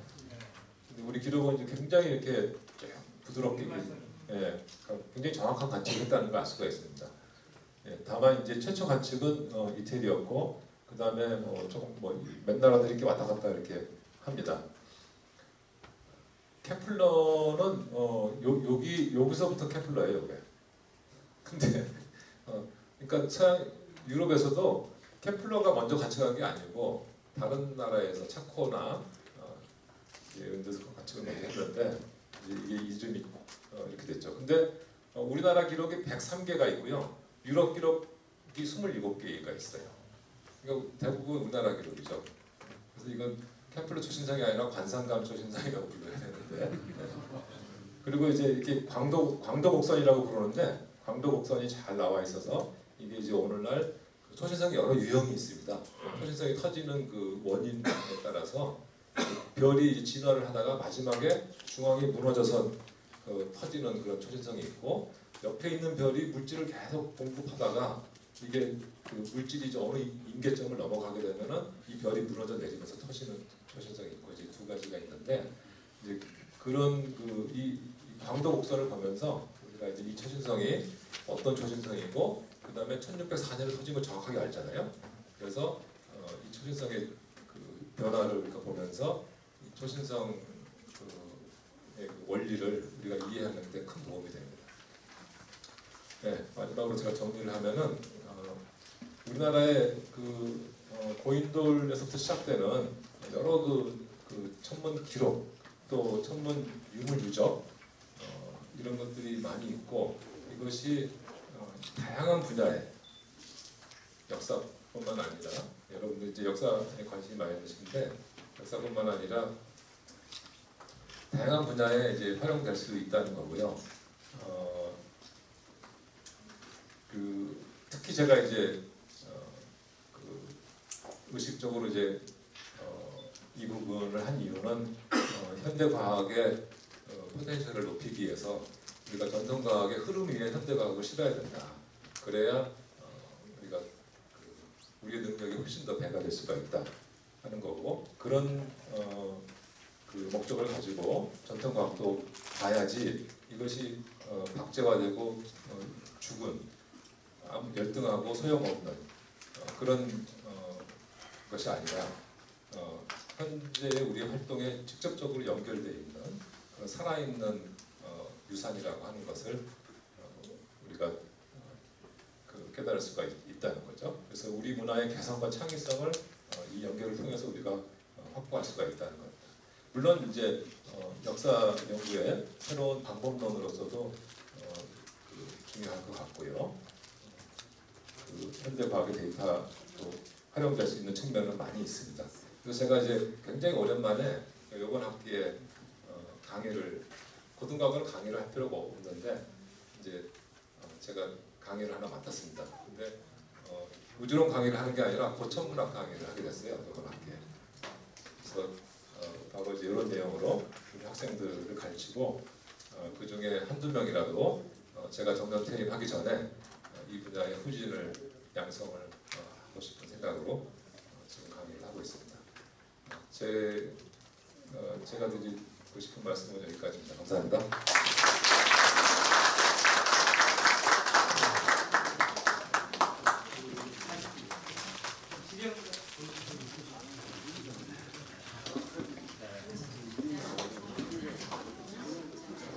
여러분 놀랍지 않습니까?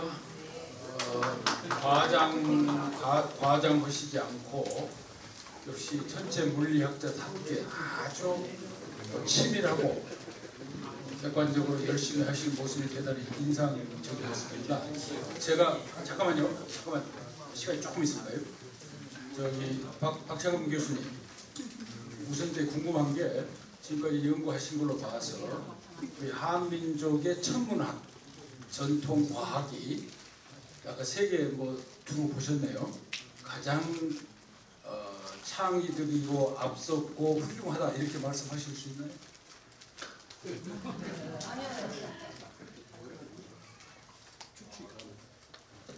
네, 저는 이제 꼭 우리가 꼭 1등이 돼야 될 필요는 없다고 생각하고요. 네. 아니 근데 아까 그런데 묻어 나와서 제가 묻는 거죠. 네.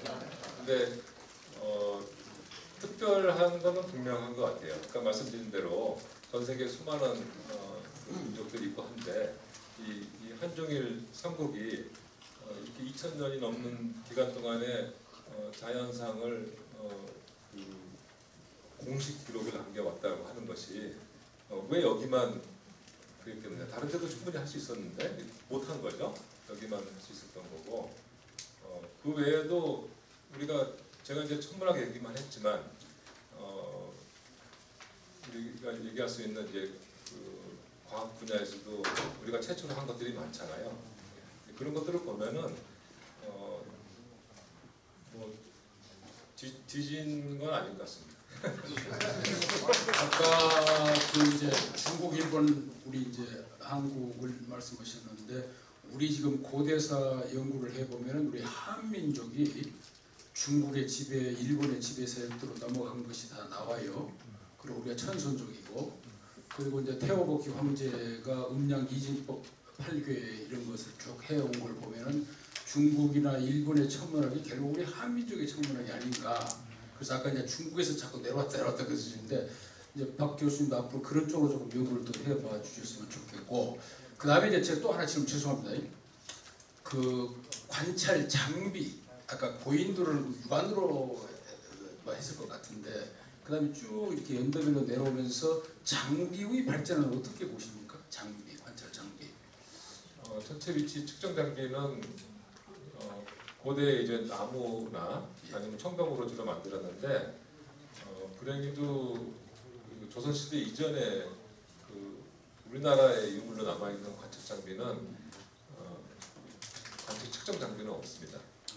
천문대는 남아있는데 그 천문대 위에서 사용했었을 이 장비는 아마도 주로 나무로 만들었는지 남아있지 않고 조선시대 때 것도 대부분 나무로 만든 거 있고요. 그 다음에 이제 왕조에서 만든 것은 청동으로 만든 게 있어요. 조금 있죠. 근데 아주 거대 유물은 없습니다. 근데 아까 그 아주 정교한 별자들이 엄청 있는데 그 육안으로 그렇게 관찰이 됩니까? 그렇게 정교하게? 육안으로 충분히 예, 관측 가능하죠. 예. 한번 그 정신 집중해서 보면은 근데 이게 조선 시대 때는 관측 장비를 가지고 측정을 했고요. 아까 이제 거북도 측정 나오잖아요. 백도다 이렇게. 그거는 측정기 가지고 했죠. 예, 그런데 그 이전에 삼국시대나 그 이전에는 그런 장비를 사용했다는 기록이 없고요. 또 유물도 없습니다. 오케이. 이제 여러분 질문. 이제 간단하게 하십시다. 간단하게 하셔야 됩니다. 제가 길면 끌을게요. 왜냐면 너무 많은 사람이 못 들어요. 김영성 소장의 간단. 몇 점만. 키워드. 간단하게 여쭙겠습니다. 아까 오로라 기록도 많이 나온다고 말씀하셨는데요. 오로라는 북극 쪽에서 일어나는 현상으로 알고 있는데 우리는 북극 쪽에 살아본 적이 없잖아요. 근데 어떻게 그런 기록이 많이 나왔을까요? 제가 간단하게 다시 간단하게. 질문이 너무 많으니까 간단하게 더. 두 가지인데 이제 첫째는 지금도 우리나라에서 오로라 관측이 됩니다. 굉장히 미약해서 그렇지. 예. 지금 그 아까 그 너무 밝아서 그렇지. 전국에서 불을 다 끄면 보입니다. 그 다음에 또 하나는 과거에는 그 자북이 우리나라 위에 있었던 걸로 추정이 돼요. 캐나다에 있지 않고. 그래서 그때는 훨씬 더 오로라가 빈번하게 일어났던 거죠. 과거에. 오케이. 앞에 간단하게. 천문 그 삼국사의 관측 위치가 그 중국 이쪽이었다가 7세기 이후에는 위치가 한반도 내라는 얘기를 해서 좀 자세히 좀 말씀드립니다. 네, 그거는 삼국 중에서 이제 신라 기록만 우리가 확인할 수가 있는데요. 네, 그러니까 신라 초기 기록은 초기에 있는 그 17개 일식을 가장 잘 볼 수 있는 위치는 양자역이고 후대 그러니까 7세기 이후에 신라 일식을 가장 잘 볼 수 있는 것은 한반도 남부로 나오죠. 그래서 백제의 그는 발해만으로 나옵니다. 네, 발해만. 자, 수산 간단하게. 길게 얘기만 안 돼. 저 서장사입니다. 당군색이 기록된 무진년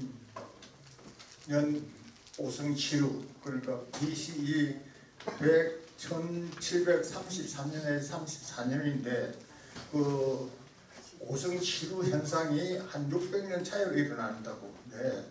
그 지금 중원에 항해평, 항하고 해수 유역에 우리 고조선 유역으로서 중국이나 문헌에 의하면 우리 고조선 도성이 원금성에서 장당경을 통해 가지고 또그 뭡니까 한 4번 정도 이동된 그런 현상이 나오는데 우시라 교수에 의하면 현재의 그 위도가 동경 111도, 북위 약 32도인 그 지금 분수 분화 그 유역에 인분이라는 도시가 있는데 48,000평을 유적 조사를 했답니다. 그런데 거기 천문대가 나타났다거든요. 그런데 나는 거기를 고조선 두 번째 도읍지로 보고 있습니다. 그러면 이때에 오승치루가 그곳에도 일어난다고 볼 수 있습니까? 그때 일어났을 때 그게 오승치루가 그 북극성으로 해서 각도가 얼마나 정도 생기는지 그런 걸 좀 설명해 주기 바랍니다. 오행성이 모이는 현상은 지구의 어느 지역에서나 다 볼 수가 있습니다. 특정 지역에서만 볼 수 있는 건 아니고요. 중국의 그 인문 지역에서 나타날 수 있다고 거기서도 볼 수 있죠. 그럼 거기다 좀 오케이 이제 그다음 간단해 길게만 하면 저기 근데 그러니까 우리나라의 천문학이 원나라 저 충선왕 시절에 그 아라비아 그 서적들이 우리 개성으로 다 옮겨왔었다라는 기록이 있고 그때 우리 굉장히 많은 과학기술들이 전승되면서 그 전문가들이 한국의 전문가들이 육성돼서 지금 천문 기술을 하고 우리 한글이나 언어과학 굉장히 많은 과학기술들이 발전했는데 원나라를 통한 그 기술 우리 습득에 대한 부분들 그것을 통해서 굉장히 정확한 기록들이 남기 시작한 것인데 그 부분에 대한 것들은 좀 아시는 게 있는지. 제가 아는 거로는 우리 역법 최정실 때 역법 중에 측정상 외편이 해외력을 이제 번역한 거잖아요.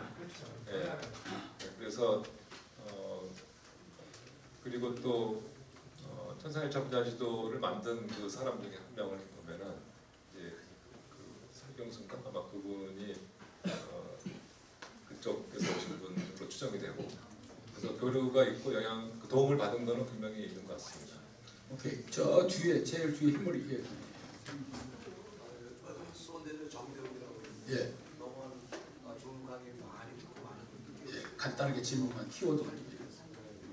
근데 아까 고인돌이 전 세계로 다 퍼졌다고 얘기를 하시는데 영국에도 갔다고 그러니까 그게 스톤헤지라고 영국 사람들이 얘기하는 스톤헤지, 영국의 스톤헤지. 예. 그거랑 우리 고인들은 어떻게 연관 관계를 만들어서 그쪽이 우리 문화가 흘러간 걸 이렇게 증명할 수 있는 방법은 없을까요? 일단 이제 제가 그 고인돌 띠 얘기한 것은 스톤헨지도 물론 거성 문화의 그 한 결과물이죠. 근데 거기도 고인돌이 있어요. 실제로 여러 가지 형태의 돌방 무덤이나 선돌이나 고인돌도 있고 유럽에도 고인돌이 있고요. 근데 이제 물론 스톤헨지에 해당되는 그런 그 석조물들이 있죠. 근데 이 고인돌 띠가 이제 유럽에서 한쪽 끝이 있고 그것이 아라비아 반도하고 인도 그 다음에 동남아시아, 중국의 동해안 해안 그 다음에 그 우리나라하고 저기 만주 밑에까지 그래서 쭉 연결이 되는데 어디에서 어느 쪽으로 갔는지 그거는 연구를 더 해봐야죠. 아, 그래서 거기도 별자리가 있나요? 거기 고인돌. 거기도 이렇게 성혈이라고 하는 게 패여 있는 그런 구멍들이 있습니다. 그럼 여기서 갔다 오고 많이 생각할 수는 있겠네요. 어디서? 아니 주소. 예, 간단하게 하셔야 지금 여러 사람이 알고. 네, 반갑습니다. 좀 전에 그 말씀 중에 그 돌아가신 나대일 박사님께서 역사 얘기를 또 많이 하셨다는 말씀하셨고 93년도에 역사 연구를 함께 하자는 그 제안을 하셨다는 말씀을 하셨거든요. 특히 그 백제에 대해서 말씀을 많이 좀 하셨다는데 어떤 부분을 좀 하셨는지 그 부분을 좀 간단히 좀 말씀해 주시죠. 이제 아까 잠깐 말씀드린 것처럼 그 일본 학자들의 비판이 백제 초기 역사가 후대 역사를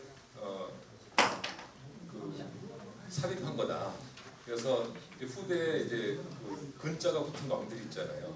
금구수왕, 금초왕 이런 거 하고 그 앞에 그냥 초고왕, 구수왕 이렇게 한 것은 이름도 비슷할 뿐만 아니라 그 왕의 재해 기간에 일어났던 사건도 유사성이 있다. 그렇기 때문에 앞에 있는 역사는 허구다 이렇게 이제 비판하고 있으니까 그 시기에 있는 천문 기록의 사실 여부를 우리가 검증하면은 이 역사가 사실인지 아닌지 증명할 수 있다는 그런 얘기를 했었습니다. 오케이 또 간단하게. 아까 이제 고대 우리 강력 때문에 여쭤보는 건데요. 그 시기 신라든 그 삼국이 있던 시기나 그 이전에 고조선 시기까지 봤을 때 가령 수성과 금성 같은 그 궤도변이나 또는 우리 그 23.5도의 그 자전 궤도 자체의 그 축의 변화 요것이 5,000년 또는 10,000년 이내에는 그런 우주론적 입장에서 보았을 때는 전혀 없었습니까? 전혀 없죠. 예. 그 아까 천상열차 분야지도를 말씀하셨는데요. 그게 지금 그 관측 지점이 정확히 어딘지 그리고 또 아까 그냥 막연히 2000년도라고 하셨는데 좀 더 구체적으로 특정할 수 있는 연대를 잡을 수 있는지 그 두 개 궁금합니다. 그 이제 연도하고 위치하고 두 가지 이슈가 있는데요. 예, 연도를 그렇게 정확하게 뭐 몇 년이나 몇십 년 단위로 알기는 어렵고 그렇지만은 한 200년 정도의 그런 그 정확도로는 알 수가 있습니다. 그래서 서기 1세기 근처인 거하고 서기 13, 14세기의 한 거하고는 완전히 다르잖아요. 그래서 200년의 그 오차를 가지고도 충분히 이건 얘기할 수 있는 거죠. 이게 고구려 시대인지 조선 시대인지. 그렇죠? 그다음에 위치는 위도만 알 수가 있습니다.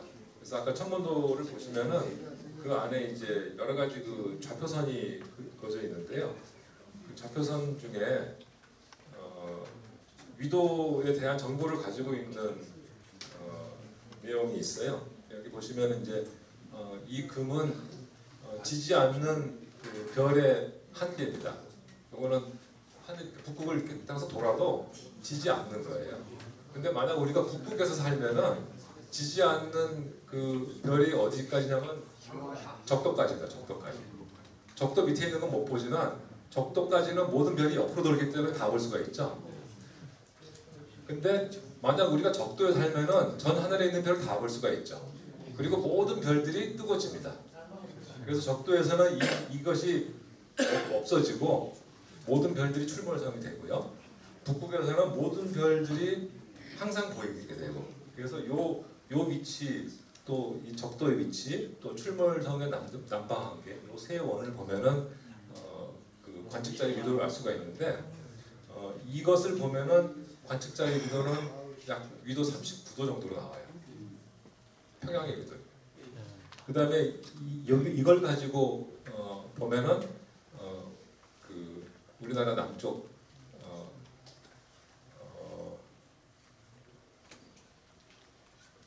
이게 39도였던 것 같습니다. 예. 그리고 하여튼 이쪽이 고쳤기 때문에 이쪽의 위도는 조선 수도의 위도로 나오고 여기는 이제 고구려 수도 위도로 나와야 되는데 이분들이 조금 더 남쪽까지 최대로 그려온 것 같아요. 그래서 이 원을 가지고 관측자의 위도를 알 수 있고 경도는 알 수가 없죠. 오케이 또 여기 예. 간단하게. 예, 저는 동국대학에 국문학을 하고 있습니다. 그런데 그 아까 그 삼국사기를 얘기하시면서 김부식 선생이 삼국사기에서 중국의 고 기록을 그 수렴을 해서 삼국사기에 뭔가 그 기록을 남겼다 했어요. 그런데 중국에서 나온 고 기록 중에서 어떤 기록인지 만약에 그 사마강에 지은 그 만약에 그 자치통감을 그 김부식 선생이 약 80%를 수렴을 해가지고 우리 삼국사기를 만들 때 써먹었다는 얘기가 있습니다. 그거는 중앙대학의 그 권중 교수님 분이 계시는데 그분이 그 얘기를 하셨어요. 그래서 중국에 있는 고 사설하면은 그 사마강의 자치통감 말고 다른 어떤 기록을 여기에다가 기록을 했는 걸 알고 싶어요. 제가 지금 오래돼서 잘 기억은 안 나는데 제가 기억하기로는 삼국사기 때 김부식 선생이 이렇게 각주를 달면서 거기 중국 문헌들을 인용을 했어요. 그래서 그거 보면은 그 책들 이름이 나오니까 어떤 문헌을 인용했는지 바로 알 수가 있죠. 이제 간단하게 해주시죠. 간단하게. 아직도 서울 든 사람들이 많아요. 강의 도중에 중국이라는 말을 많이 쓰는데요. 고구려 때 중국이 어디가 있었습니까? 그래서 아까 이제 저기 박 교수님 아니 역사학자는 아니시니까 그냥 아까 제가 솔직히 못하게 했습니다. 여러 번 중국이라는 예, 말을 쓰기래. 아니 그래서 이제 오늘 자극을 받으셨을 거예요. 그 당시에 고구려 때 중국이 세계 어느 곳에 있었는지 궁금해서. 알겠습니다. 아까 그래서 제가요. 아니 이제 천문학자시니까 이제 앞으로 이제 이거 역사 공부를 더 해야 되겠구나. 자극을 받으셨을 거라고 제가 생각하니까 죄송합니다. 간단하게. 삼국의 기록을 비교하면서 제가 중국이란 말은 안 했고 한나라 했습니다. 오케이. 예. 옛날 사람들이 흑점을 어떻게 관찰을 했을까요? 흑점을 어떻게 하죠? 관찰 방법을 예. 추정할 수 있는 게 그게 이제 그 조선 시대에나 가야 그 얘기가 나오는데요. 그러니까 이제 옛날 고려 시대나 삼국 시대에는 이제 어떻게 관측했다는 말은 없고요. 조선 시대 문집에 나오는데 그 검은 유리 같은 그런 것을 통해서 봤다는 얘기가 나옵니다. 근데 제 생각에는 그 천문관 당시 일관이라고 불렀는데 그분들이 그렇게 오석을 통해서 보지는 않았을 거고 제가 생각할 때는 그냥 해질녘에 지평선에 걸렸을 때 눈으로 충분히 볼 수 있거든요. 흑점도 맨눈으로 볼 수가 있습니다. 해질녘에는. 그래서 아마 그렇게 보지 않았겠나요? 또 손주시고 짧게 해줘야 돼. 시간이 이제 거의 다 끝났어요. 예. 저 여성분이 먼저. 예. 고연입니다. 저기 선생님께서 위동을 알 수 있다고 그랬는데 안타깝게도 오늘 만약에 경도까지 다 알 수 있으면 그 관측하는 그 위치라든지 아니면 어떤 그 우리나라 뭐 고려 시대의 그 국경선이나 뭐 이런 수도 뭐 이런 거를 정확하게 알 수 있다는 그렇게 좀 볼 수도 있습니다. 예, 그래서 제가요 저기 삼국사기 고구려 일식기록하고 저기 박사님 교수님께서는 저기 몽골 쪽이라고 말씀하셨잖아요. 근데 지금 여기 천상열차 분야지도 고구려 열자리는 지금 39도라고 또 말씀하시잖아요. 초기임에도 불구하고 이게 지금 모순이 되는데 그걸 어떻게 해결할 건지. 그러니까 그 정확성이 예. 39도, 40도는 아니냐 하면 그건 아니고요. 예. 39도가 이제 가장 적정 위치인 거죠. 근데 40도일 수도 있고요. 그럼 몽골 쪽에서 나타난 그 교수님께서 하셨잖아요. 그 삼국사기 고구려 일식기록 그것을 어떻게 이게 조절할 건지. 고구려의 일식기록은 9개밖에 안 되기 때문에 네. 이 동서 경도를 찾는 것은 불가능하고요. 위도는 그래도 얘기할 수 있는데 위도도 오차가 꽤 납니다. 그래서 꼭 몽골이라고 얘기하시면 안 되고 이 신라나 백제의 일식기록보다는 더 북쪽이다. 이 정도까지는 분명히 얘기할 수 있죠. 자, 저기 여태 이제 우리가 이 여러 역사 강의가 있었는데 오늘 질문이 제일 많이 나와서 짧게 아주 효과적이 잘 됐어요. 두 분만 내가 두 분만 더 짧게 짧게 하셔야 돼요. 강의 참 감명 깊게 잘 들었고요. 예. 5성 7호 이제 아까 이제 천문 기록으로 확인하신 그 날짜가 BC 1734년 7월 13일로 이제 발표하셨는데 그 날짜가 양력인가요? 예, 양력입니다. 그러면 그 당시에 무슨 우리 저 당무색이라든지 그런 기록에 음력 날짜라든지 그때는 달력이 또 달랐을 수도 있는데 그 날짜 이렇게 나온 거랑 이렇게 매칭이 되는 경우가 있나요? 그 당군조선 시대의 월이나 달은 당연히 음력이었겠죠. 예. 그런데 음력을 쓰든 양력을 쓰든 간에 연도는 바뀌지 않습니다. 예. 그렇기 때문에 큰 문제는 없어요. 오케이, 이제 한 분만 더. 거기에다 하나 더 추가로 더. 예, 짧게. 679년 말씀하신 삼국사기에 679년 8월 10일 날 우리 역사 기록에는 제가 되게 감명 깊은 게 우리 선조님들께서 매월 초하루에 일지를 적어 놓으셨다는 거예요. 고려사라든지 또 조선왕조실로 또 삼국사기에도 그걸 근거로 해가지고 양력 날짜를 추산할 수가 있잖아요. 그런데 그 교수님께서는 천문 기록은 수천 년이 지나도 크게 변화가 없다고 이제 저분이 그렇게 알고 있는데 그거 기준했을 때 우리 선조님들께서 기록해 놓으신 한 2000년 정도의 그 역사서에 있는 일진하고 이 양력 날짜하고 일제히 대응이 되지 않겠습니까? 그 계산하는 별다른 이제 방법이 있을까요? 네, 그거 다 거슬러 올라가서 지금 천문연구원, 한국천문연구원에서 음양력 대조표를 다 만들어놨어요. 그 기간이 혹시 언제부터 언제까지? 삼국시대 초부터요. 초부터 네. 현대까지. 현재까지 다들 있어요. 전에 BC는 안 되나요? 그 전은 안 해놨어요. 질문은 아니고 하려면 할 수 있죠. 질문은 아니고 하나만 말씀드리는데 아까 감사합니다. 책이나 자료 모든 것이 지금 다 없어져서 하나도 없다고 말씀하셨지 않습니까? 아까 삼국시대요? 예. 그게 왜 없어졌냐고 그러고 제가 왕호천 축구 박병선 박사하고 프랑스에서 그 책 찾아오기 위해서 같이 노력을 하면서 알았던 일인데 외놈들이 다 불태웠습니다. 조선시대 책 말씀이세요? 네. 오케이. 이렇게 하겠습니다. 잠깐요. 우리 호일식 한사모 고문님 늦게 나오셨고 이세백 회장님 늦게 나오셨고 김재영 국장님 늦게 오셨고 김탁 회장님 보이네요. 그리고 저기 한국당 중앙위원회 우리 최우천 부의장님이 조금 늦게 나오신 것 같고 하여튼 감사하고요. 정말 오늘 저도 뭐 정신 바짝 차리고 들었는데 역시 최고의 강의였다. 그래서 박장 교수의 박수 한번 더 보내주세요. 그다음에 이것은 역사적인 아마 우리 역사의 역사적인 오늘 순간인데 한 분도 가시지 말고 얼른 앞에 나와서 사진 한 번씩 기록으로 남기려고 그래요. 천문학, 역사 천문학. 앞으로 전부 나오셔서 여기 얼렁이셔가지고 얼굴만 보이면 됩니다. 한 분도 가시 말고요.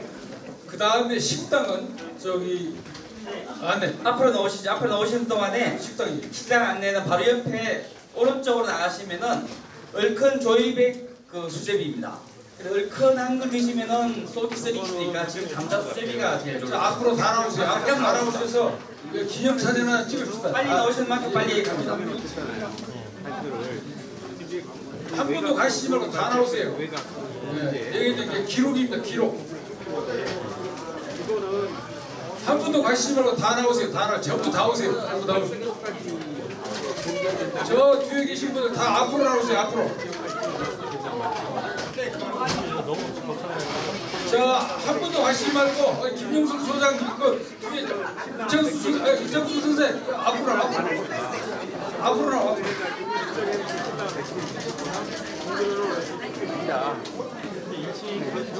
김타 기자, 김타.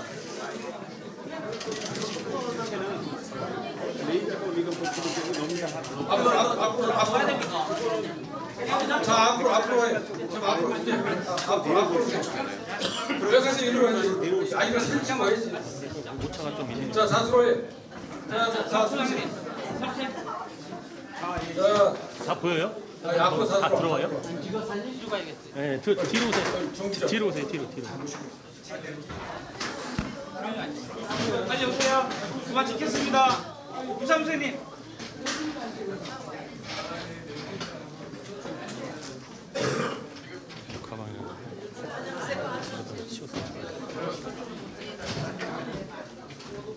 자, 다 들어오세요. 들어오시라고. 기념이.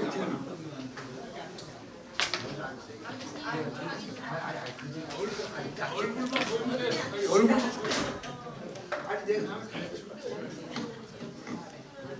자, 사진 찍겠습니다. 자, 찍겠습니다. 하나, 둘, 셋. 한 번 더 찍겠습니다. 하나. 저 안쪽에 불 좀 켜고 찍을까? 안에 불 좀 켰으면 좋겠는데요. 네, 됐습니다. 네, 다시 찍겠습니다. 하나, 둘, 셋. 대동 해야죠. 대동. 차차차. 시작. 대동. 하나, 둘, 셋. 네, 곧 따라주세요. 네. 한 번 더. 대동. 차차차. 고맙습니다. 감사합니다.